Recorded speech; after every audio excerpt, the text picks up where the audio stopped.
Videos that seem innocent but have a terrifying backstory, Part 4. This video shows comic magician Tommy Cooper having a heart attack on live TV. His audience, along with the assistant, thought it was all part of the show, so they laughed along while he died on stage. This video shows a Russian influencer's birthday party where she decided to throw dry ice into her swimming pool for the visual effect. Sadly, 3 people died due to carbon dioxide poisoning. The following video is what happens when you take 2 AI clever bots and hook them up to one another to have a conversation. It's funny at first, but it soon becomes quite disturbing. Hi. How are you? Great. You? I'm okay. That's good. Are you good? Do you believe in God? Yes, I do. So you're Christian? No, I am not. But you say you are not helpful, therefore you're a meanie. How you say idioty? That does not make sense. Don't you want to have a body? Morbid Facts, Part 668. In 2019, Daniela Lace left a Marilyn Manson concert in Ontario while heavily intoxicated and drove the wrong way down a residential street, crashing into a home and rupturing a gas line. 15 minutes later, the house exploded, destroying 4 homes, injuring 7 people including first responders, and causing an estimated $10 to $15 million in damage. Lace was sentenced to 3 years in prison after pleading guilty to impaired driving causing bodily harm. In a bizarre twist, she and her father later sued the concert venue's alcohol vendor, claiming they were responsible for overseeing her and allowing her to drive drunk. The Bodies exhibit, which displays real human cadavers preserved through plastination, has long been shrouded in controversy due to allegations that many of the bodies were sourced from Chinese prisons without consent. Human rights groups believe that some of the corpses may belong to executed prisoners or political dissidents, including members of persecuted groups like Falun Gong. In 2008, the exhibit's parent company was forced to admit that it couldn't verify the origins of the bodies, posting a disclaimer that some remains may have come from Chinese prisoners. Visitors may unknowingly be viewing the dissected bodies of people who died under horrific conditions. This pregnant woman was murdered and cut open by her friend. On October 9th, 2020, 29-year-old Taylor Parker was pulled over for speeding as she made her way home in Texas. Police noticed that there was a newborn baby in the passenger seat of her car, and when asked, Taylor said that she had just given birth. The officer quickly responded and got Taylor and the newborn baby medical attention, but when Taylor arrived to the hospital, she refused to get checked and the baby was pronounced dead. Not long after, police were called to 21-year-old Regan Hancock's home where she was face down and deceased. Regan's mother actually found her with her skull crushed, she was stabbed 100 times, and the most disturbing part was that her stomach was cut open and her baby was gone. After investigating, police arrested Taylor Parker for this heinous crime. Investigators later realized that Taylor and Regan were friends, and Taylor was very involved in Regan's pregnancy, even to the point that she photographed her maternity shoot. Taylor also faked her pregnancy for 9 months. She threw a gender reveal for her fake baby, she faked her due date, and she found out when Regan's due date was, and she made sure to murder her on that same day. It's been said that her motive was to save her relationship with her boyfriend by having a child, and since she couldn't have any more kids, she murdered her friend and tried to take her baby and pretend like it's hers. Taylor was sentenced to death and is now at the state prison in Gatesville, Texas. I'm the bad guy.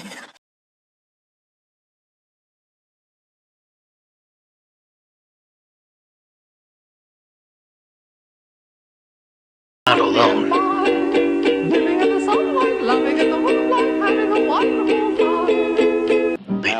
There was someone who doesn't live there.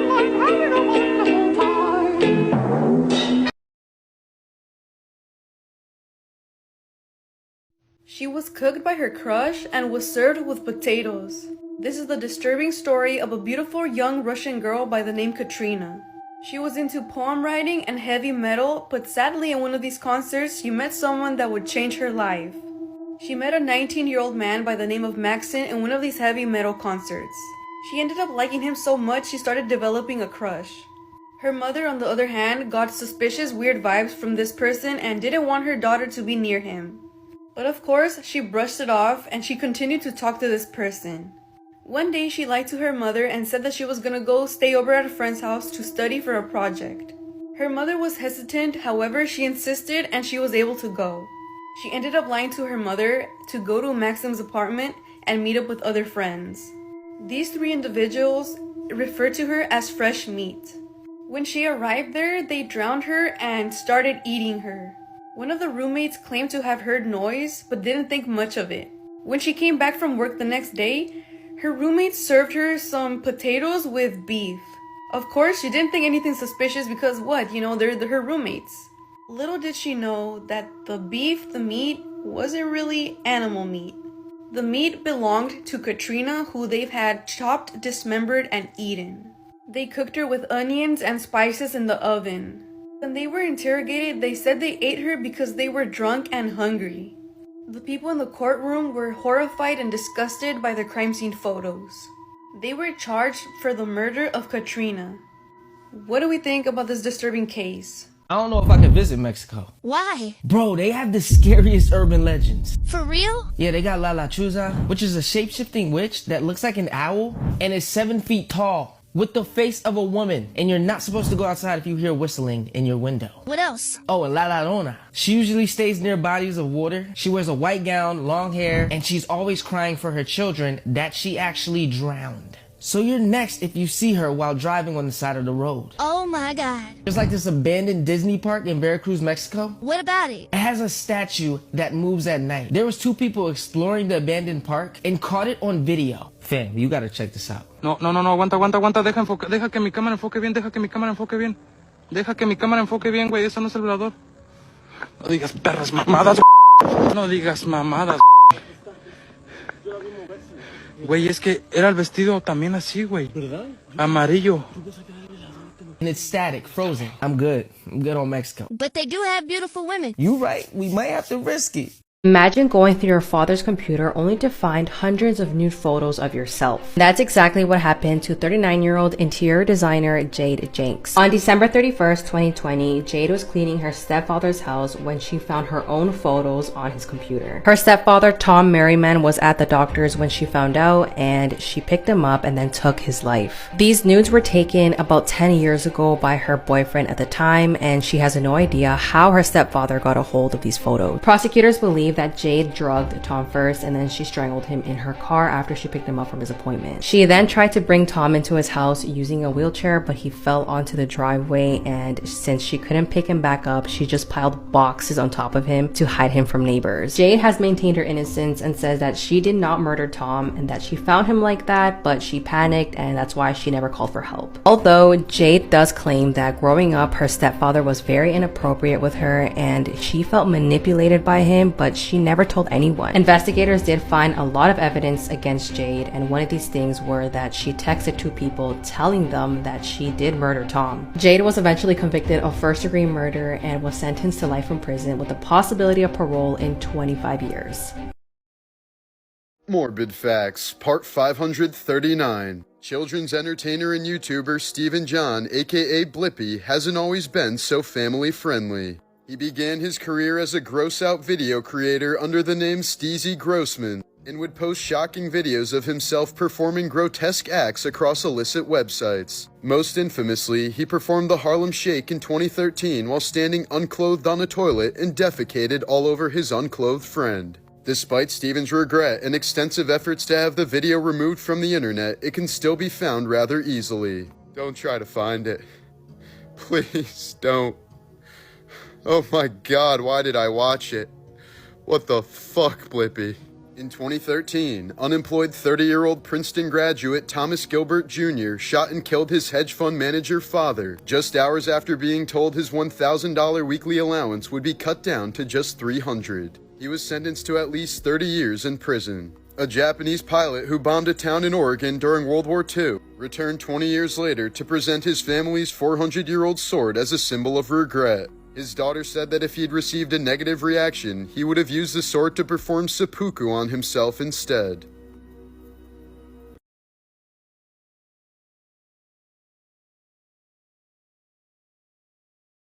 So he takes his clothes off and starts doing this weird dance. I thought it was like a choreographed seizure, and right when she let her guard down, he jumped her, bit her in the back of the head. Only outcome was dead, except it's not a man, but there's a predator that apparently packs out prey the exact same way. This right here is Stoat. If you think he's cute, you haven't seen what he'll do to a rabbit. The Stoat is the muscled little brother of badgers and wolverines, and they're a homicidal toddler tube sock with teeth. One that can murk animals 10 times their size by running them to death. But it's been reported that Stoats will hypnotize rabbits with a dance to confuse their prey into passiveness. They call it the Weasel War Dance, and the Stoat break dances while two-stepping closer and closer until the end game is one less rabbit. Allegedly. We don't know for sure if that's what they're doing or how they even cooked it up, and I probably wouldn't believe it, but I can't put anything past a honey badger's blood. And it's not just Stoats. Apparently weasels of every kind will start weaseling out when they catch a body. And if you own a ferret, you've seen this first Slinky's dance, and it's usually after stealing something or catching a toy. It's like a pre-built predatory victory emote. They even make happy sounds while doing it, and of course there's a name for this sound. It's called duking. You should definitely look it up. Businesses duking it out is actually a lot cuter than you think. Also, rabbits really only exist by sheer numbers. Sometimes I wonder if they know they're alive. Although if Watership Down was basically my biopic, I'd be dissociated half the time too, the more you know. Disturbing facts that will ruin your day. It is more likely than not that you are breathing incorrectly right now. This is what your face looks like if you're breathing through your nose. This is what your face looks like if you've been breathing through your mouth. Over time, mouth breathing actually changes the shape of your face to be more long and narrow with a less prominent jaw and retracted chin. Also, breathing too shallow will make you tired all the time because your muscles and brain are not getting enough oxygen. If you constantly feel like you can't think properly, this might be why. If you're worried about this, Breathwork is the app I've been using that actually shows you how to breathe properly. They actually walk you through different breaths for different reasons like anxiety, stress, sleeping better, and more. Click the link in my profile to download the app. This is the Russian lathe incident, one of the worst things ever recorded explained. The video that I'm about to explain to you has left many people traumatized, so whatever you do, don't go looking for it. The video is pretty short, coming in at 52 seconds in length, and it's not known where in Russia this took place. And it's a mystery to how this footage made its way onto the internet. As you play the video, you see a man walk towards the lathe machine, which he assumes is off. The man is wearing baggy clothes and some kind of jacket, and wearing loose clothing around a lathe machine is a no-no, since it can be sucked up into the machine, as this man found out. After the man approaches the machine, he seems to reach over it, but the rotating pole seems to get stuck on one of his sleeves, and it then drags the man into the machine. Initially, it doesn't kill the man, instead it traps his arm around the rotating pole and the machine appears to have stopped. But after a couple seconds, the machine seems to start again, and this time dragging the poor man's entire body into the machine, rotating it around and around and around. As his limbs hit the ground after each rotation, you see red mist appear, and after a few more seconds, chunks of flesh and body parts start to fly off the machine. A man then walks into the shot and he sees what's happening to his coworker. And with a look of shock, he quickly turns off the machine, but it was too late. His coworker's body has been completely torn apart into multiple pieces, and the machine is a bloody mess. There are a collection of still images from the aftermath of the incident which shows how unrecognizable the man's body is. In one photo, you see what appears to be a tibia with no flesh around it lying on the ground. And in another photo, you see the victim's severed and crushed head underneath the machine. It's absolutely disturbing and awful to look at. This video is hard to explain and hard to watch. It's extremely gruesome and disturbing, and I really don't recommend looking for it.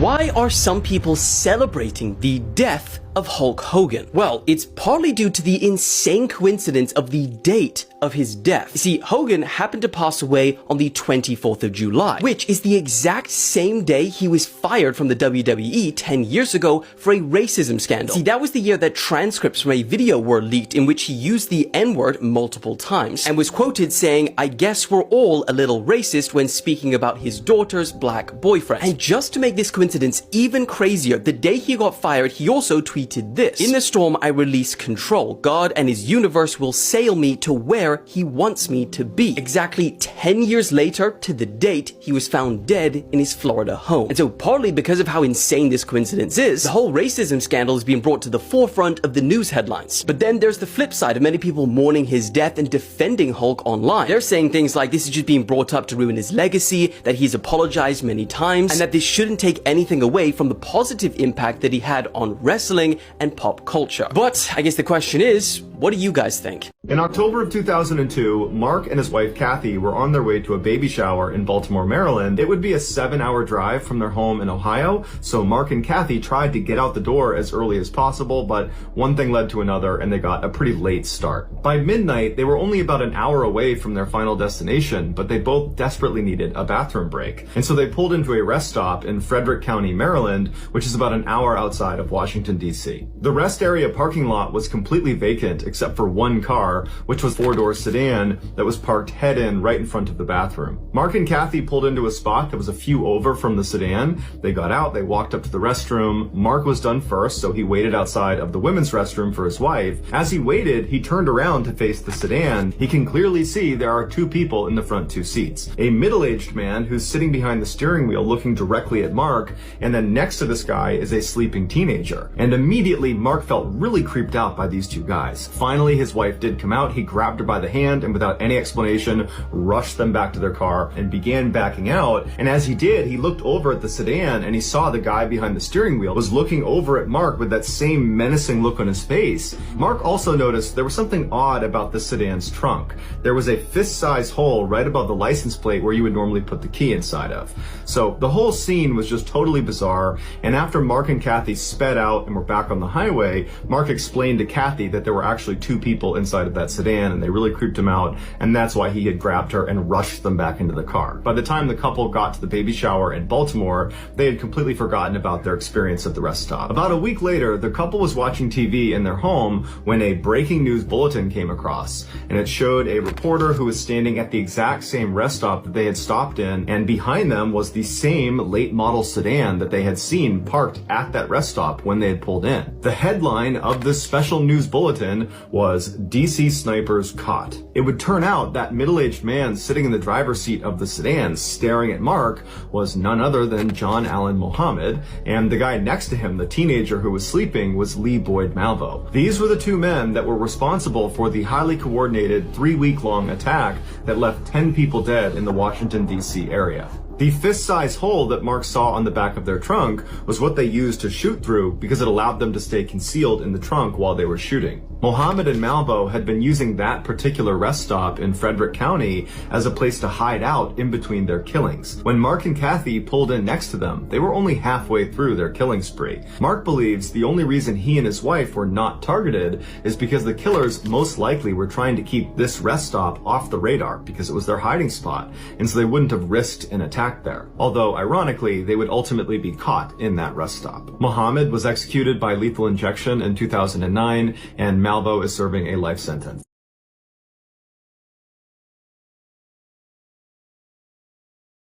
This man is about to become the first person in history to walk an unbroken path around the Earth. And after 27 years of walking, he's now on the final stretch. You see, Carl Bushby started walking all the way back in 1988 from the very tip of South America in Chile. And he planned to walk all the way back home to the UK without breaking the mission's only 2 rules. 1, he can't use any form of transport to advance. And 2, he can't go home until he arrives on foot. But how bro hasn't died yet along the way is nothing short of a miracle, because he has somehow made it through the big 3. The first is the Darien Gap, which is a remote, roadless space of jungle between Colombia and Panama, and is commonly known as the most dangerous stretch of jungle in the world. Not only because it's filled with deadly animals, swamps, smugglers, and gangs, but also because while he was walking through, Colombia was an active war zone, and at one point he even said that he had to sneak through front lines as there was fighting. The next time he should have died is when he attempted to become the first person in modern history to walk